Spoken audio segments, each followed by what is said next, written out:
మీ business ఏదైనా మీ ఊర్లో promotion చేయాలంటే అది సుమన్ టీవీతోనే సాధ్యం. ఇప్పుడే సంప్రదించండి. అందరికీ నమస్కారం అండి.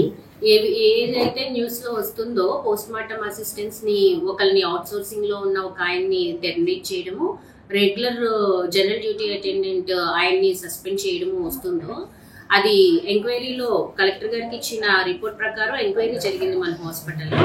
ఆ ఎంక్వైరీలో అది నిజమని తేలడంతో వాళ్ళిద్దరికి, ఒక ఆయనకి టెర్మినేషన్ ఆర్డర్స్, ఒక ఆయనకి సస్పెన్షన్ ఆర్డర్స్ ఇవ్వడం జరిగింది.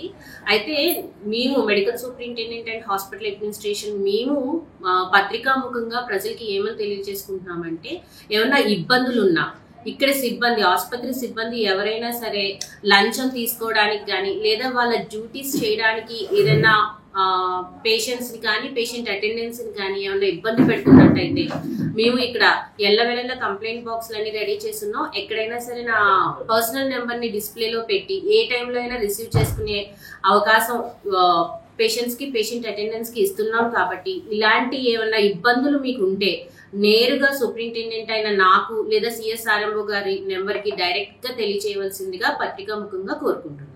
ఇక నుంచి ఇటువంటివి జరగకుండా తగు చర్యలు తీసుకుంటూ మొత్తం డాక్టర్స్ కానీ స్టాఫ్ కానీ పారామెడికల్ సిబ్బంది కానీ వాళ్ళ డ్యూటీస్ అన్ని సక్రమంగా చేసుకునేలాగా మేము అన్ని కరెక్ట్ గా ఉండేలాగా చూసుకుంటామని పత్రికాముఖంగా తెలియజేస్తాం.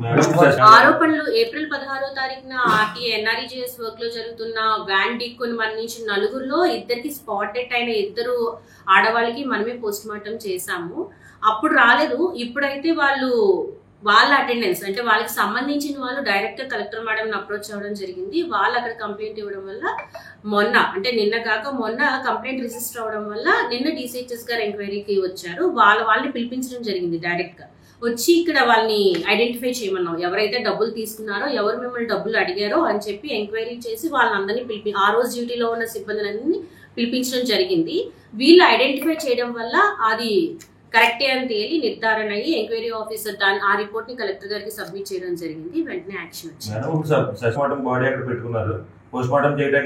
అవును, తాత్కాలికంగా పాల్కోల్ ఏరియా హాస్పిటల్ నుంచి పిఎం అసిస్టెంట్ కిరణ్ గారిని రప్పించడం జరిగింది. ఆయన ఆల్రెడీ వచ్చేసి ఉన్నారు. సో ఈ రోజుకి మాత్రం ఈ పిఎం ఆకుండా చూస్తాము. నెక్స్ట్ ఏంటనేది డిసిహెచ్ఎస్ గారు, district coordinator of hospital services గారు ఎవరైనా డిప్యుటేషన్ వేయడం కానీ లేదంటే తదుపరిగా ఎవరన్నా అవుట్ సోర్సింగ్ లో ఎమర్జెన్సీలో రిక్రూట్మెంట్ చేసుకోవడం కానీ జరుగుతుంది. 9 to 4 అందరూ ఎఫ్ఆర్ఎస్ మిడ్ పంచ్ అందరూ వేస్తున్నాము. ఏ డాక్టర్స్ అయితే డ్యూటీ సమయంలో ఎవరు చేసుకోవట్లేదు, అందరూ ఇక్కడ నుండి విధులు నిర్వర్తిస్తున్నారు. అంతేకాకుండా డైరెక్టరేట్ ఆఫ్ సెకండరీ హెల్త్ నుంచి మాకు డైరెక్ట్ గా వీడియో కాల్స్ వస్తున్నాయి. కంటిన్యూస్ గా మా మీద మానిటరింగ్ ఉంటుంది. అంటే ఒకటి ఏంటంటే రాత్రి నైట్ డ్యూటీ చేసిన వాళ్ళకి, మాకు నైట్ డ్యూటీస్ అంటే డాక్టర్స్ కి మార్నింగ్ 9 నుంచి నెక్స్ట్ డే 9 వరకు ఉంటుంది. ఆ నెక్స్ట్ డే వాళ్ళకి డే ఆఫ్ ఇవ్వడం జరుగుతుంది. సో అటువంటి అప్పుడు ఏమన్నా వాళ్ళ పర్సనల్ పనులు వాళ్ళు చేసుకోవచ్చు. కానీ అదర్వైజ్ 9 to 4 అందరు డాక్టర్స్ ఇక్కడే ఉండి వాళ్ళ విధులు నిర్వర్తిస్తున్నారు. సండే ఏంటంటే మనకి క్యాజువాలిటీ మెయిన్ ఎంట్రన్స్ లో ఉండాల్సింది. మనం రిసెప్షన్ ఏదైతే ఇక్కడ చూస్తున్నారో ఆ రిసెప్షన్ మాత్రం సండే వర్కింగ్ లో ఉండదండి. ఓపీస్ అని ఇటుపక్క కొంచెం ముందుకు వచ్చి లెఫ్ట్ కి తిరిగితే మన క్యాజువాలిటీ మెయిన్ ఎంట్రన్స్ ఉంటుంది. అక్కడ స్టాఫ్ అంతా మొత్తం ఉంటారండి. ఓన్లీ ఓపీస్ మాత్రం రన్ అవ్వవు. Emergency, labour room, operation theatre, casualty 3 continuous running లో ఉంటుందండి. వార్డ్స్ లో డ్యూటీల్లో సిస్టర్లు కూడా ఉంటారు. ఎవరికి వాళ్ళకి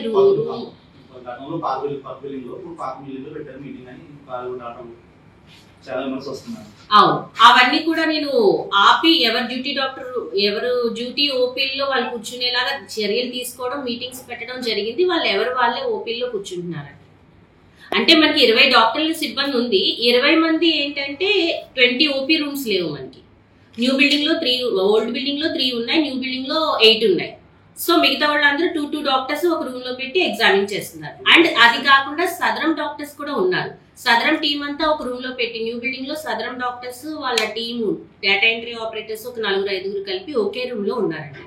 అక్కడ సదరం రీఅసెస్మెంట్ జరుగుతుంది.